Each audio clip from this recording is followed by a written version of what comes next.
It's not because you're not in Japan, nor because you're lazy. Okay, maybe just a little. I'm just joking. And not just because you need more practice.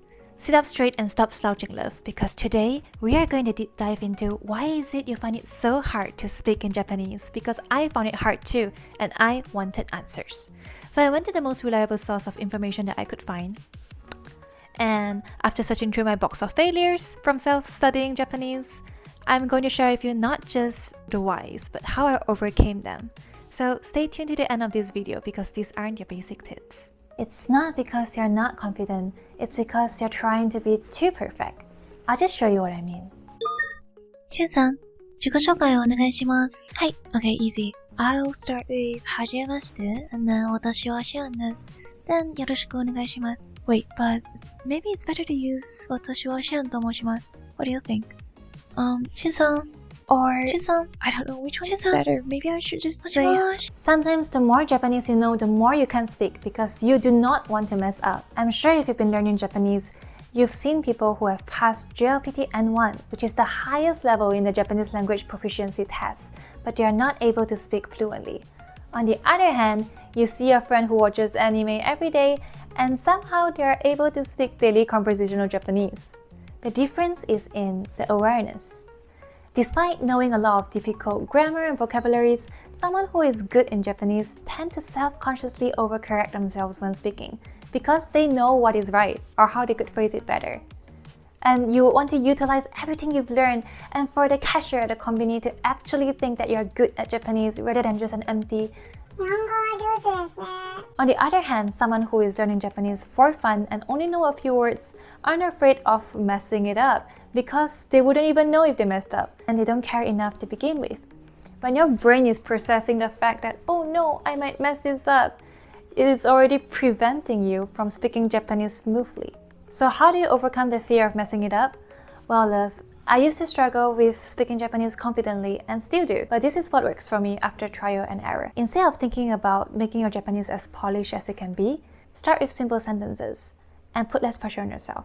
For example, even if you omit all the particles in one sentence, chances are people still understand what you're saying. 私は君が好き。私、君好き。でしょ? You got to start somewhere. And the somewhere is by messing up as many times as you need until you feel more comfortable with Japanese. The key is to push yourself to talk, even if it is in broken Japanese. But wait, what if you feel so scared or awkward that you cannot even utter one single Japanese word? Well, love, I got you. This is what personally works for me. I mimic their mannerisms. It's like method acting, but for language learning. You know the slight nods, the enthusiastic eh, the polite gestures, all those small things. The body language is also part of the lingo. And by reacting like a Japanese, your brain kind of follows suit, and it tricks your mind into thinking that 私は日本人です. When you are focused on that, rather than being perfect, you will be more engaged in the conversation. Okay, loves, hang in there with your short attention span because the next tip is very important. It's not because you're not practicing enough. It's because you're not thinking in Japanese. Okay, quick. How do you say take your time in Japanese? And time's up. There's many ways to answer this, but my answer is ゆっくりでいいよ. Now, either you got it right because you already knew the answer, or you had to take your time slowly directly translating each word. Time is 時間. Take is 取る. 時間を取ってください. The point is, love, you're too used to thinking of Japanese as a second language. And that's the same for me. It's perfectly normal because it's not our mother tongue, duh. But if you want to feel less awkward and more natural when speaking Japanese, you need to practice it till it comes to a point where it feels instinctive or it's your natural response. And the answer to that is actually so easy that anyone can do it. The fact that you already click on this video and watch it till now shows that you are serious in learning Japanese, even if you're lying in bed. You're going to go to the voice recorder app in your phone, hit record, and talk to yourself in Japanese. But I don't know enough Japanese words to form a sentence. Don't worry, I got you. You can start by repeating a phrase. For example, 今は何時ですか?今は何時ですか? Or you can choose a video and shadow that person in Japanese. You don't have to understand 100% of what they're saying. As long as you're actually speaking Japanese on a daily basis, that helps to ease you into it when the time actually comes for you to speak. Oh, and an extra tip to make your Japanese more instinctive: invest your emotions in it. When I first started Japanese, one of the first things I did was use interjections or reaction sounds. When you see something cute, かわいい when you're tired after a long day and you sit down, よいしょ. When you're thinking, or when you want to say, oh my god, yaba, egu, see?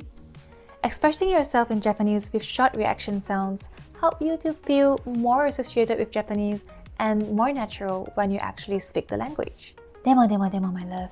If you're still not sure on how to start practicing Japanese by yourself, you can join a community that is filled with like-minded people who share similar interests and goals and your passion towards Japan. I've made a Discord server. It's a small but growing fam, and I'm surprised to see that there's already 70 of you loves in it right now. So drop a blue heart emoji down in the comments below so that I know that you're one of the members. I've tried to make it as useful as possible, even though I have no prior experience in creating a Discord server, and all the payment I'm asking for is for you to subscribe and hit the notification bell so that you can always be ready to explore more Japanese language and culture with me from wherever you are, even if you've never been to Japan even once. 次, you know more Japanese than you think. There's just a disconnect between input and output. Okay love, let me give you an example.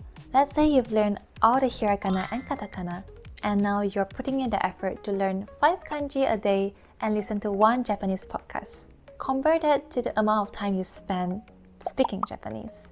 Even if you take Japanese lessons, what is the ratio of you learning versus speaking? Now, instead of focusing on vocabularies and how many kanjis you want to learn a day, try focusing on listening, shadowing, and memorizing commonly used phrases if you want to learn conversational Japanese, so that when the specific situation arises, the phrase naturally pops up in your head. And the question is, what is the best way to learn daily conversational and, most importantly, natural sounding Japanese without being in Japan?